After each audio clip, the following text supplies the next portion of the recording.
Welcome back, everybody. It is August of 2021, and this is episode 32 of What is on My Desk.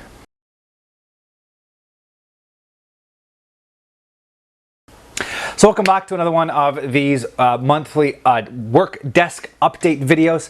I do have a little bit to go over on some of the new progress. There has been progress. That's the most important thing.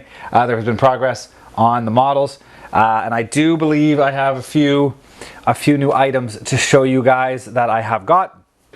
So yeah, without further ado, let's get swung over to that desk and we will take a look at what's going on. But before we do that, as always, my name is Sean and this, Sean's Aviation.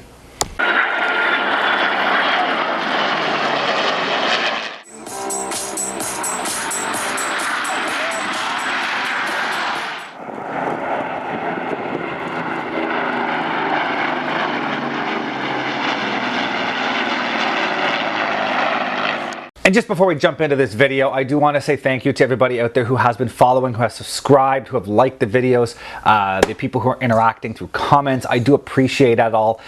It is getting me that one step closer to that landmark of 1,000 subscribers. And for anybody out there who is wondering, I do plan on monetizing this channel, but only in the sense that it's going to offset some of the costs involved in the back end of running it. As I'm sure you've noticed, building these models takes up a lot of material. And up until now, that's just been coming out of my back pocket. So if I can offset those costs a little bit, it allows me to get some slightly better material, you know, get some newer models, get some new stuff going on, get some the construction done. As well, it's going to help offset with some of the travel I do going to air shows, and especially as things open up post-COVID. To some of the different locations that I plan on doing some on-location filming. So there are costs incurred. Up until now, I've been doing it in my back pocket, and you know, at some point, like I said, when I hit those 1,000 subscribers, I will monetize. So if anybody out there is questioning that, I will, but it's only for the back end to balance. So on that note, if you haven't subscribed yet and you like the content you're seeing, please subscribe down below. Click that like button. If you don't like the content you're seeing, let me know why. Send a comment over. Let me know what you don't like, what you think I could do better, and I'll do my best to try to make things work. So thank you very much, guys. And here we go, onto the video. So here we are back at the desk. Before we take a look at some of the models there, the progress, I do have a few products to show you. If you have noticed, or if you haven't noticed, haven't been spending a lot of money. It's not the best time to be spending money on extras, and I have enough stuff already with the models and stuff. I don't really need to buy anything right now. I also have a couple of air shows coming up. Fingers crossed, if everything works out with the border, I'm going to Michigan on August 7th, heading down for that air show. Thunder, Michigan in Ypsilanti. And then I've got London at the end of the month. Both of those shows obviously are going to cost money. Gas, hotel, food, whatnot. So it's not going to be an inexpensive month in August. So I'm kind of putting my money towards those air shows and not spending them on models. I named all things. I have seen kits at really good prices, but I haven't been spending the money because I really don't need to spend the money. That being said, I do have 2 decal sheets to show you, and these decal sheets cost me $0. I actually won them on a contest online. Decal Decals, the gentleman who runs Decal Decals, has had a sort of a unanswerable question contest on the Aircraft Resource Center forums. Basically, if he's trying to get, you know, find pictures of details to do his sheets and he can't find them, he puts the request out to the public. And if you can answer the question, give him what he needs, you get a free decal sheet. And the one question he posted actually was, you know, he really needed the answer, so he offered 2 decal sheets if you found the answer, and I managed to track the answer down, so I got 2 decal sheets. Long story short, here they are. So I did get 2. These are these. We'll go through these and I will show them to you. I'll start off with the F14 sheet. So this is the early years Caracal 148 scale decal sheet. I'll start with the instructions. So it shows 14 decal for 14 different prototype or early test aircraft. So you get a pretty extensive instruction sheet here. It does say important. There are some detailed pictures and drawings available on the website. It's just hard to include all the options. So if you do need to see the top view or the bottom view or any specific reference pictures for these schemes, there's a link here showing you how to go and access those off of the website. So quickly go through all of these. The very first aircraft, Bureau number 157980, the prototype F-14. It actually crashed on the second flight, so there wasn't a lot of history with that airframe. Second one, Bureau number 157982, prototype number 2. It also 1 and 2 and 3 all include, as well as 8 over here, it all includes the longer pitot tube on the nose. So if you do plan on building this one, you'll have to scratch build that one. I'm probably going to end up doing number 3 here, which was 157982.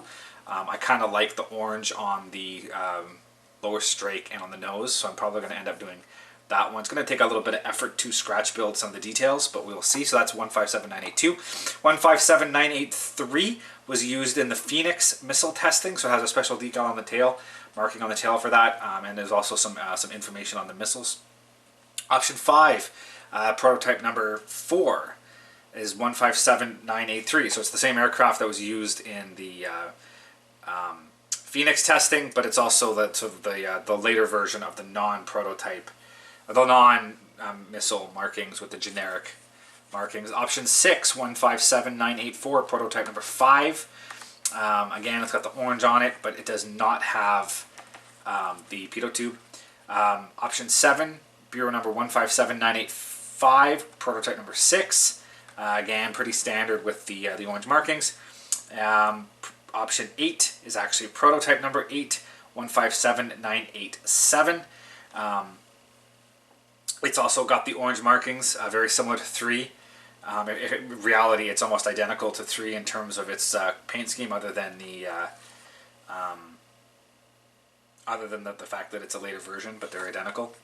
Option number 9, Bureau number 157988, which is prototype. Weird. Yeah. Anyways, it was used in weapons testing. So it's got a few different markings on here, different units that it flew with for warp. There's also some mentions about markings here, special markings they use for calibrations. So it flew with those on some flights. Option 10, prototype number 11, Bureau number 157990.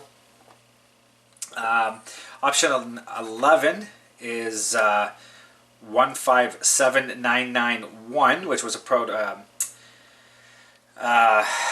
so it was a prototype that was used after the crash of the first one. This one was ended up used a number of early tests and was actually used by NASA at some point. It actually did carry the number 1 on the tail for a while after the crash of number 1. So you can use the number 1 from that option here. It shows you how it carried the 1 on the tail. So it does give you a little bit of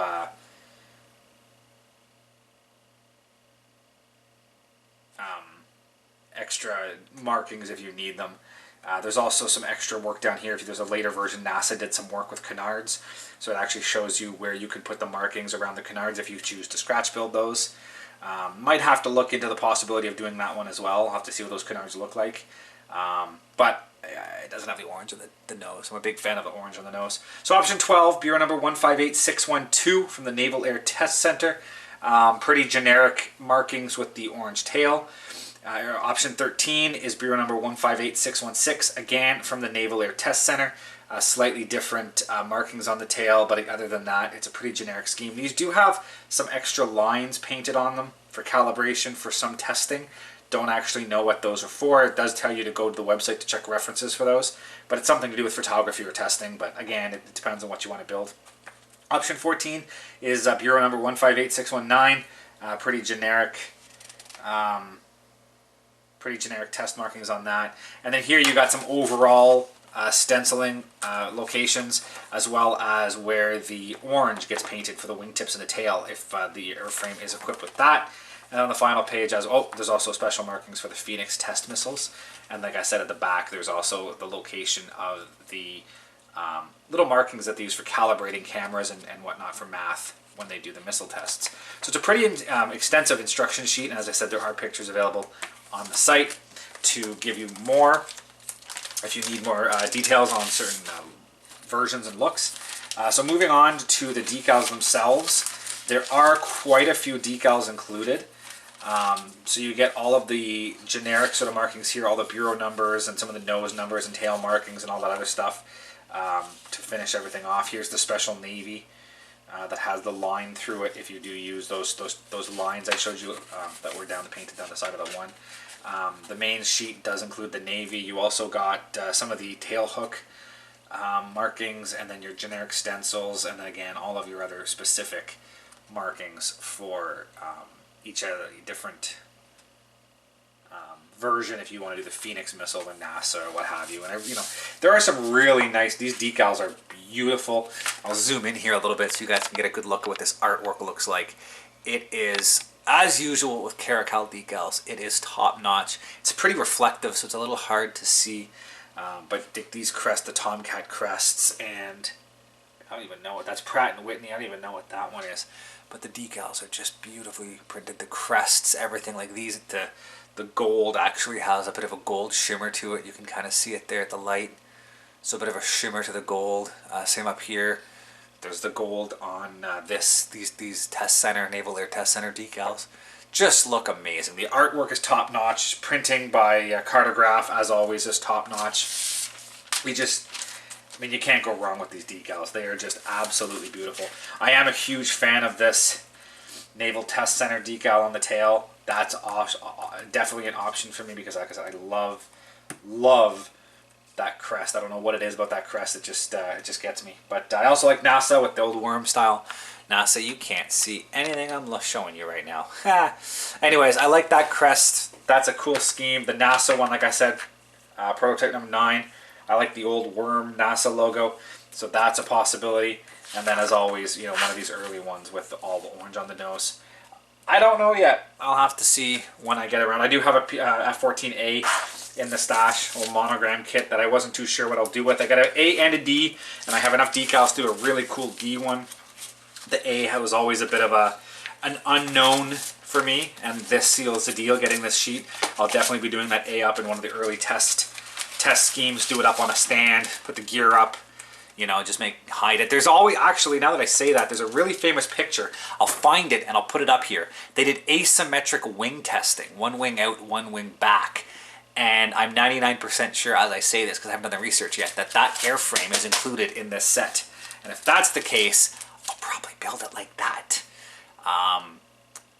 Yeah, I think I just answered my question. That's what I'm going to do, the asymmetric wing testing F-14 with these decals. So there we go.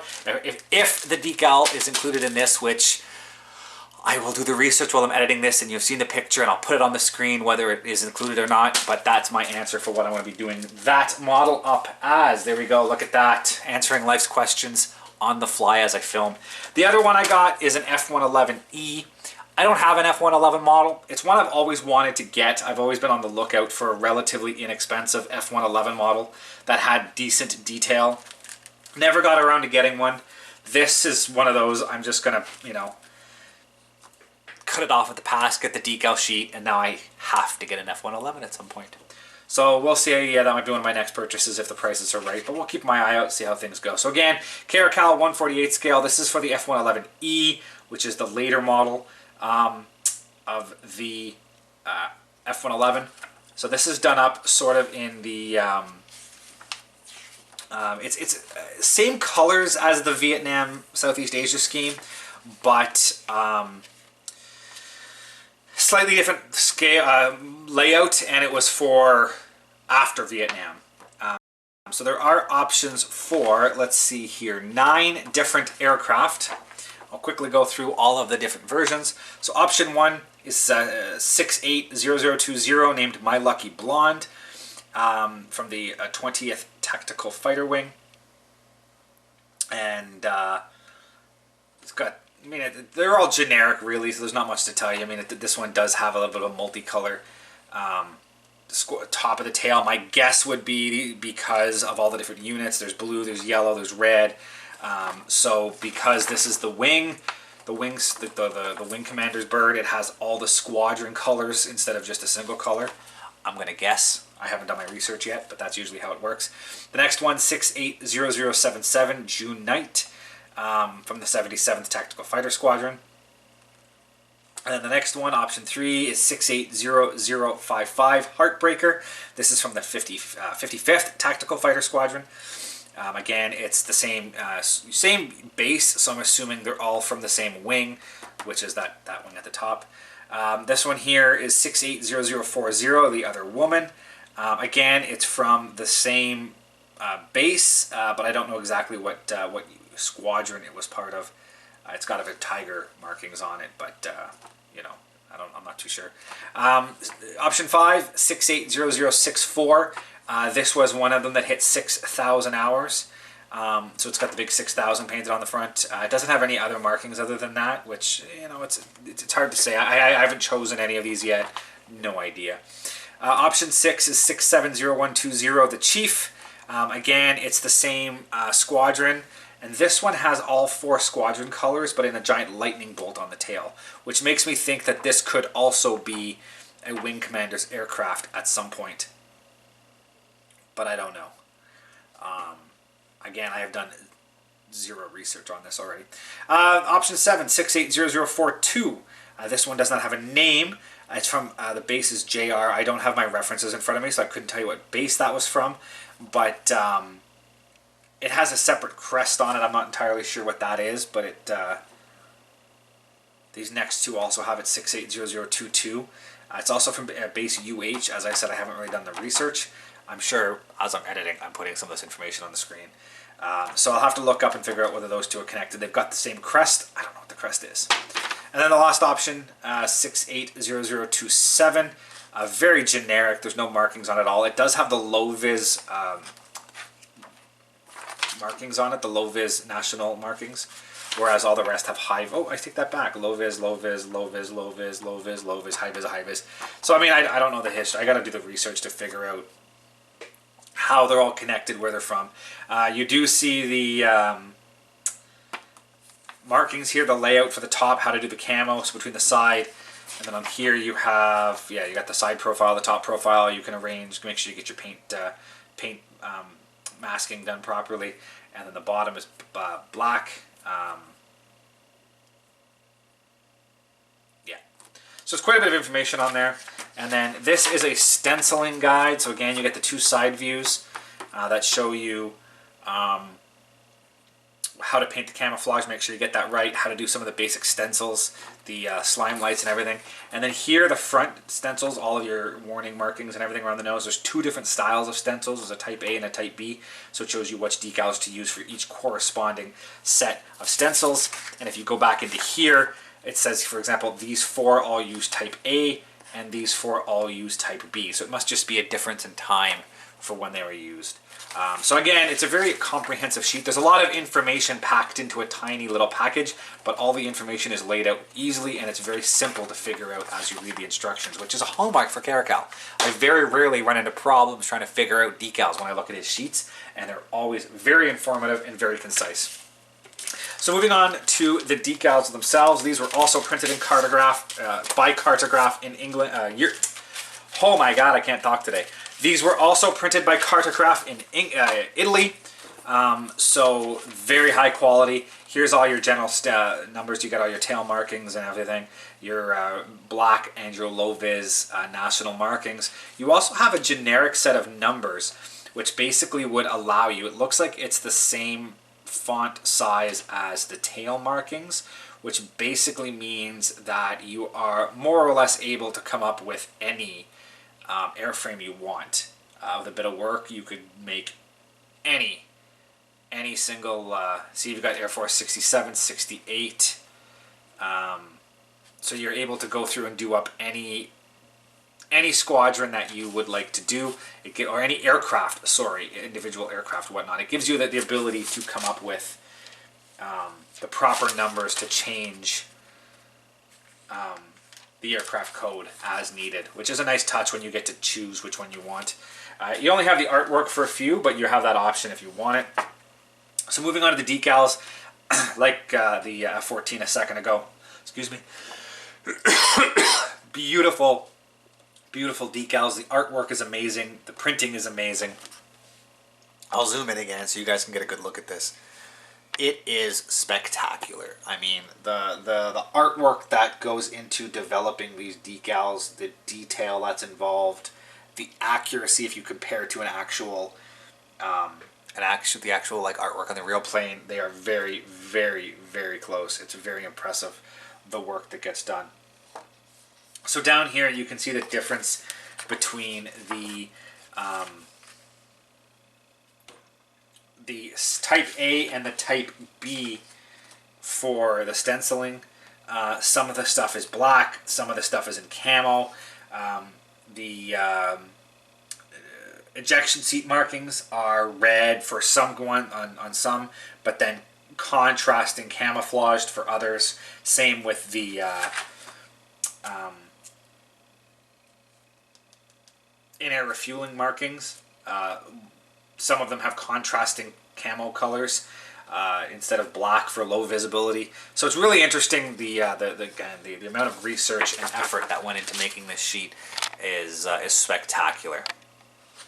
So that is the 2 sets of decals that I have to show you. On that note, we will continue on, take a quick look at some other stuff, and then we'll hop over and take a look at those models. So before we get looking at these models, I do have one more thing to show you, and it is another coin. And this is a coin that came about in a bit of a roundabout way.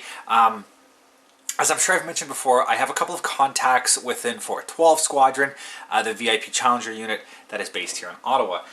So I'm interacting with some of these people on a pretty regular basis and getting to know some of the guys quite well. And the other day, one of the guys came up and asked, hey, I heard you collect coins. And I said, I do. He asked if I had a certain coin, and I said, no. Do you have one that you're looking, like, do you sell? Are you going to sell one? Are you trying to get rid of one? And he says, well, yeah, I'm not going to sell it. If you want it, you can have it. I'll go get it for you. And he went and got it, came back, and he said that, it was given out to a bunch of different people within the unit, and he doesn't really have a big interest in collecting coins. Knows I do, figured I would appreciate the coin, and he gave it to me. And it is a pretty special coin. So, without further ado, I'm going to zoom in a little bit here, and I'm going to show you the coin that I got. So it is this coin right here. And it is that of, his name is on the other side, Lieutenant General W.D. Eyre of the Canadian Forces. And he is the acting Chief of the Defense Staff. That means he is the highest military rank in Canada. Above him is only the Minister of Defense and then the Prime Minister. Technically, I guess it's the Governor General who's in charge of the military, but, semantics. Either way, this is the coin for the highest ranking officer in the Canadian Forces. Now, he's acting at the time as just recently the Chief of the Defense Staff stepped down due to some sexual misconduct allegations, neither of which has been proven in court, so I am not going to go into that, whether it's here or there. Either way, he stepped down, and this general here, Lieutenant General W.D. Eyre, he has stepped up as the acting Chief of the Defense Staff. So that is a pretty impressive coin, just because A, it's not too often you get an actual challenge coin for a Chief of the Defense Staff, let alone an acting Chief of the Defense Staff. So that is something that I will definitely remember, going forward, kind of how I got it, what it means, and very interesting. It's a very, very high quality coin. As I'm sure you can notice, it is quite thick when compared to, I guess I shouldn't say it isn't that, but it's heavy. It's significantly heavier than some of my other coins. It definitely has a bit of a weight to it. I love this red, I'm assuming it's some sort of a enamel, but it's like a clear red enamel with some sort of a reflective back to it. Very well done. I don't think I have any other coin that has anything done up quite like that. So that's a cool touch, but very happy with that. Never in my life thought I would get something like this, But to have this person, and I'm not going to go into details about who it was or whatever, but if by the off chance he happens to be watching this, I thank you very much for this coin. It is a huge addition to my collection, and it is something that I never thought I would have anything like this before. So there you go. This is the challenge coin for the acting chief of the defense staff, Lieutenant General W.D. Eyre. Let's take a look at those models. Okay, so here we are back at the desk. We'll take a quick look at the progress on the models. There's been, as I said before, quite a bit of progress. I am very happy where things have been going in the past couple of weeks. I've had a little bit of more free time to come and sit down here and plug away. Unfortunately, for the most part, it has been nothing but putty and sanding and a little tiny bit of major component assembly, but the vast majority of the time has been puttying, sanding, and a little bit of primer. So we'll start in the usual order, left to right. I'll start with the C-130, and it is looking like this. So it's put together. I got the major assemblies assembled. This wing does not want to glue. I'm not happy with that. I'll have to fix that again. This left wing keeps drooping a little bit, and it doesn't really want to stay straight, so it's going to take a little bit of effort to get it to work. But anyways, it is assembled. As you can see, I've got the wings glued onto the fuselage. I have most of the seams cleaned up and sanded. They're looking good. It's not going to be perfect, but it's good enough that you're not going to notice it. This isn't any type of like show competition model. It's going to be sitting on somebody's desk, so it doesn't have to be, you know, absolutely show quality perfect. It just has to look the part, and it is very close to looking the part. As you can see back here, the part that I made on the rear, you can hardly tell where that part, where it is, where I did the reconstruction. It is very well hidden. It still needs a little bit of work, a little bit more putty in this seam here, a little bit more, but nothing terrible. I think the next step for this, other than fixing this wing, the next step is going to be getting a coat of the finished gray on here. I want to get a finished coat on, take a look at how everything looks under a finished, like a final coat of paint. Just give it a quick, almost a primer coat, just a quick dusting of the final color. Take a final look around, see what needs work, what doesn't need work, and then go through and do the final cleanup, and then give it a final coat of paint. So that is the major assemblies. I do have the underwing drop tanks assembled as well. I'm going to paint them separately and install them after the fact. But that'll be, I got to clean up some of the seams on those. But they'll be painted and glued on later, not glued on while I'm painting. Same goes with the exhaust. I'll paint them and glue them on separately. The landing gear doors and everything else I'll paint, because I do have to mask off and paint the bays white, as they're going to be partially retracted. And the prop spinners will all get painted. I got to double check. They're either the fuselage color or black. I think they're black, but I got to check when I do that. And then the props will be painted later. But the major assemblies that I need to paint gray are effectively this, the two drop tanks, the gear bay doors, and that's basically it. Some of the little antennas, which I'll assemble at the very end and hand paint once it's all done.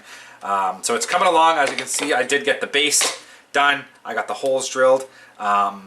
It's very soon, because 3 of these models have bases. Very soon I'm going to go ahead and finish these bases, and then I can get these the brass wires, the supports, epoxied in where I want them, and then it gives me a stand, because right now everything's a little wobbly, so it's hard to put the model because it's wobbling in 3 different places. So I want to get everything assembled, and then I can start having a place to rest the model as I'm working on it, and then I don't have, it's one less thing to worry about. And I usually leave the bases to the end, and then it's a mad rush to get them finished at the end. I'd like to try to minimize that and do them all earlier in the build than I usually do. It's a bit of a pain. There we go. So that's the C-130 looking good. Like I said, I've got to fix that wing, and then it's basically ready for a first coat of paint. Now moving on to the next aircraft you guys are used to seeing, the P-38 Lightning. It is coming along as well. As you can see, I do have a base made for it. It's going to sit somewhere. I need to kind of play the brass wire. I put a bend in it, and I drilled a hole on the side. So between that, there's multiple angles. I'm kind of looking for something like this. A little bit of nose up, a little bit of bank angle on, I've kind of got a shield shaped base. So I think that's kind of what I want to go for. something like that. But as you can see, it is looking good. I've got the major assemblies assembled. I've got all the panel lines cleaned up. Everything's starting to look really good. All that work I put into the sides of the nose is paid off. The panel lines have disappeared almost completely. It also will be painted a flat black color, so it will hide a lot of the imperfections. I glued the horizontal stab in place. I did fill some of the seam lines on the side of the horizontal stab. There's some pretty large gaps. I put a bit of white glue in there. Until I get a coat of primer on that, I'm not really going to know how those look. So that's next step, just a quick coat of primer across those horizontal stabs. Take a look at how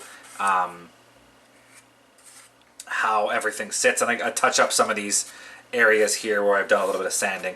Just kind of put a little bit of primer back on everything. But other than that, it is effectively, again, ready for a final coat of paint. So I can start, once I get this tail section primed, make sure these seams look good, clean up some of those little bits of primer, I can then start to paint the final color black. There are a few little things. There are the little intakes that fit on the sides here. I still have to assemble. The drop tanks I've assembled already, so they're going to be painted black separately, glued on later. The nose radar I will most likely glue on just before I start painting. Clean it up, get it glued on, make sure it's good to go. The props I've assembled, I need to clean up these seams, a bit of putty, bit of sanding, get them cleaned up nice, but as well I'll paint them separately and then just glue them on after the fact once I get all the final painting done. So it's coming along, like I said, just a little bit more work, and it will be ready for paint.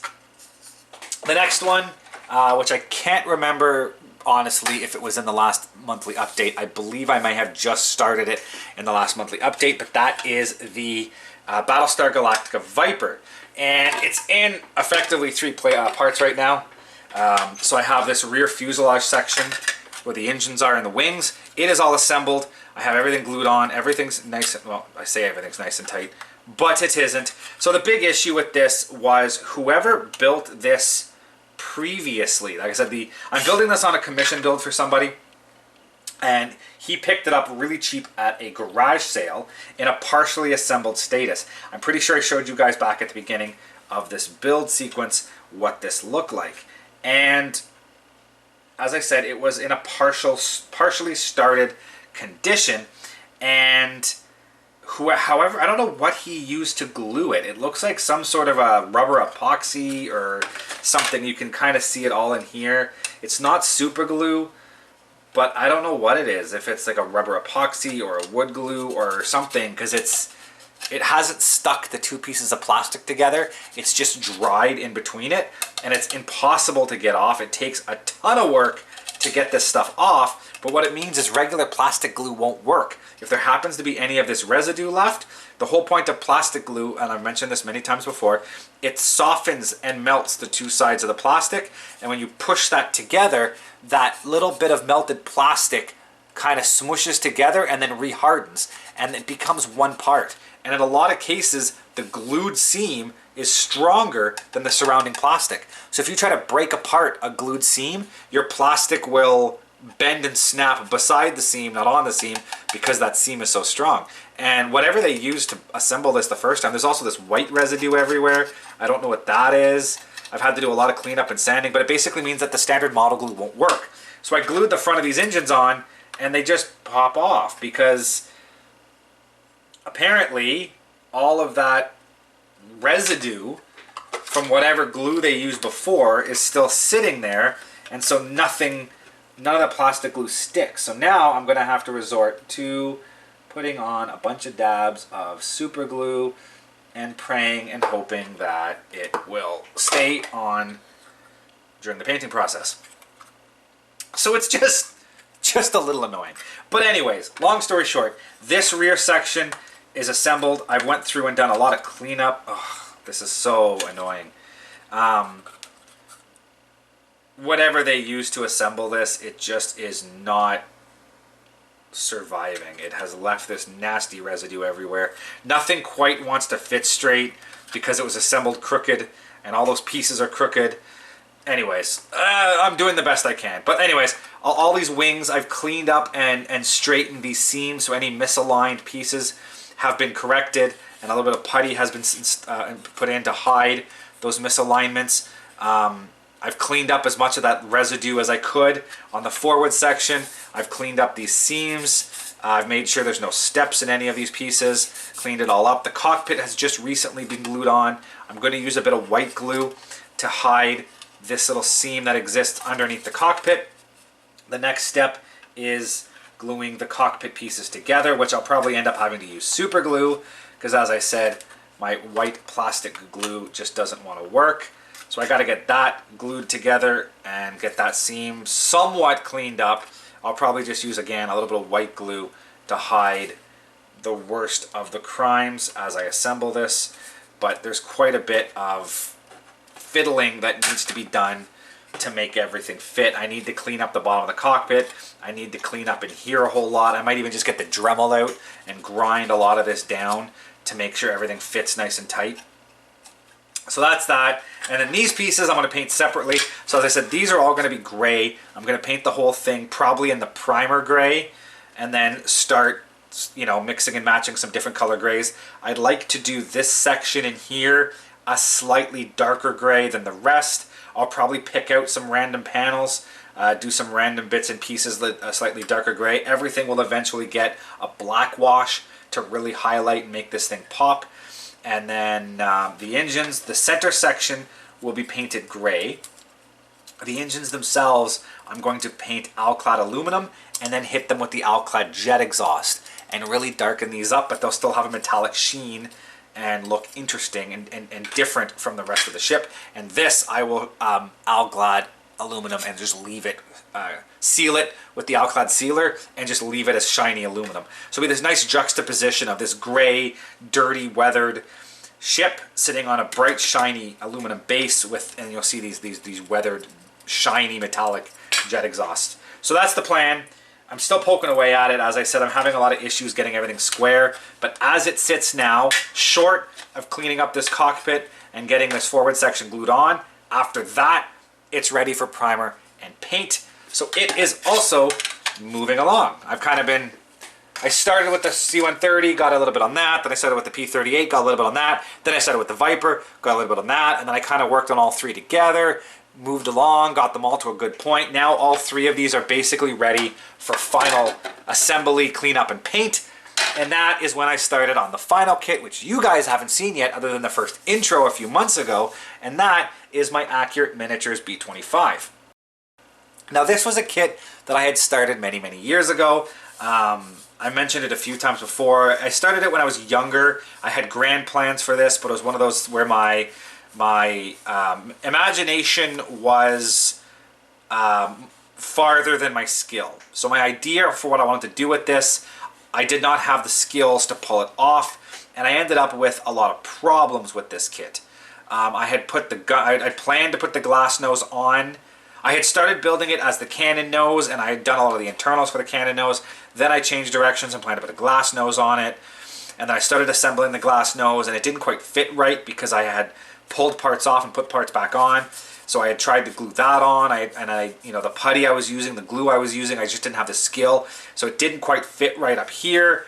I tried foiling this horizontal stab, and I had used the micro scale aluminum foil adhesive, and it didn't work, and I didn't like the look of it, and the adhesive was left on, and I basically got to a point where I tried all of these advanced techniques and I wasn't quite skilled enough to pull them off, and I had left, this was in a mess, this was in a mess, and everything just didn't quite go the way I liked, and it was thrown in a box, and it sat in a box for somewhere, I would say probably close to 17, 18 years. I don't know exactly when I started, but it's been many years, probably close to 20, closer to 20 than 10. Almost 20 years sitting in a box, and I've decided it was finally time to pull it out and finish it off. So now I'm trying to correct all those mistakes I made as a kid. And I've changed a few things. So I've glued the nose on, but I knew there was no way to make it work and save the clear plastic. So I've picked a scheme where the glass nose was installed, but was painted over. So once I sand and clean it up, it doesn't matter that the transparencies are ruined because it's going to be painted black. At the tail, I had installed the clear tail turret piece with the clear glass piece. It didn't quite look right. Again, didn't like where it was going, so I cleaned it all out. I put the standard one in, the scheme I'm painting, this is how the fuselage would be. So it's taken a bit of puttying to clean up and make sure everything's going to line up. Once I get all that sanded down, you know, we're coming along. The wings were already assembled and painted in an aluminum color. Now the aluminum color is crap. It's very orange peely and whatnot, but for the most part, I'm going to keep it. I'm not too worried. So it's looking good. The only thing I've had to do with the wings was install the door, because initially the gear would be down. Now I'm building it gear up.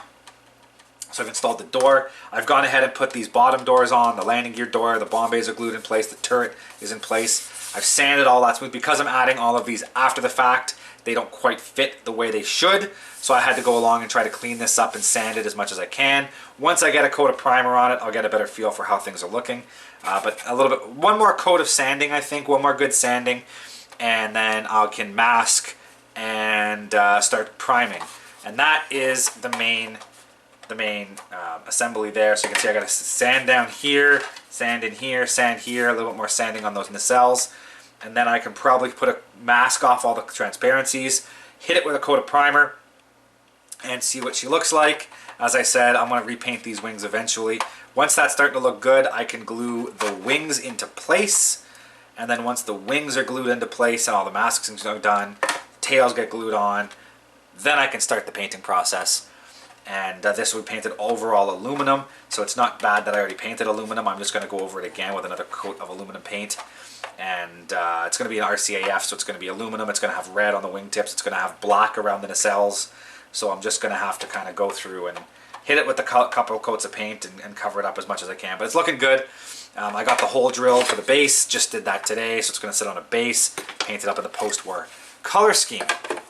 So that's where I am. I've been focusing a lot of my energy on that B25 because once it's ready for paint and I get it painted and primed, and then I can just start painting, and we're into the final steps of these. So there has been progress. Things are moving along. I can see the light at the end of the tunnel with these, and I am very happy with where they are. So that being said, just a kind of a quick general update for my channel. I still have a number of those RCAF history videos. If you haven't seen them, I'll put the link up here in the corner.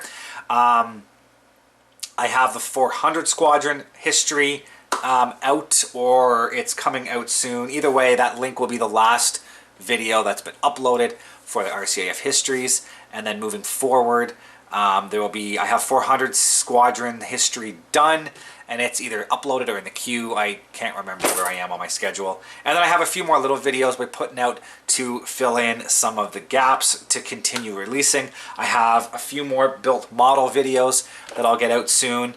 Unfortunately, if anybody out there has been following the news, you would have heard that the US land border has continued to be closed, which means I am not going to Thunder over Michigan this year. Unfortunately, that air show is actually it's August 9th. It's only a week away from when I'm filming this, and I really, really, really wanted to go, but I can't. I can't get across the border. I could fly down, really, you know, that's a loophole where I can fly, but it's like $900 return, and I'm not doing that. It's not worth it. I'm just gonna have to suck it up, be a man, and miss this air show, unfortunately. Other than that, the London Air Show is coming up at the end of August, and I will be there. I will be there for both Friday and Saturday, all day, both days, taking video, taking pictures. I will get quite a bit of content for the channel from that, and then I will also have Gatineau coming up in the end of September, middle of September, September 10th, 11th, 12th.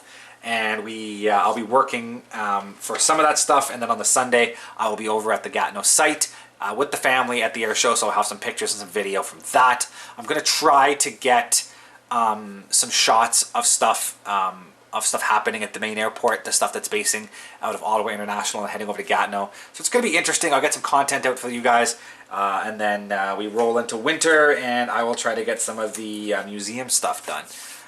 So it's not quite what I hoped. I had planned to get a ton of content filmed in Michigan. It's just not going to work. So yeah, just another disappointing year of pushing stuff off, but it is what it is. So that's the plan for the channel. So there is still content coming out. You're still going to get to see some cool stuff. Doing my best to get as much out here as I can for you guys.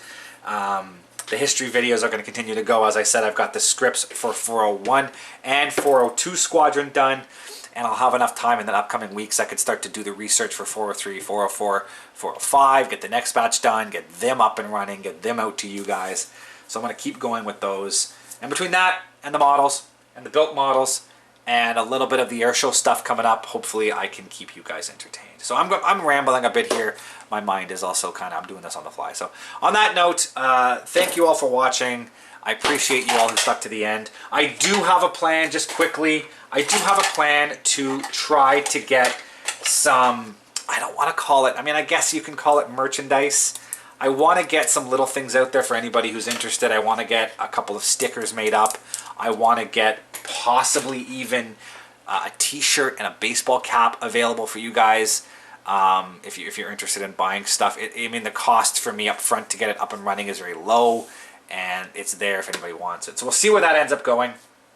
So stay tuned for that if you are interested. And other than that, I will end the video here. Thank you all for watching, and we'll see you next time. Thank you for watching, guys. And as always, if you are interested in any of the content you see, you can access my website at www.seans-aviation.com. You can see all the latest pictures of aircraft and museums and the build logs of all of my current models and past models on that site. And if you're interested in any of this content, please click the subscribe button here on YouTube to follow more. Thank you very much, and see you guys next time.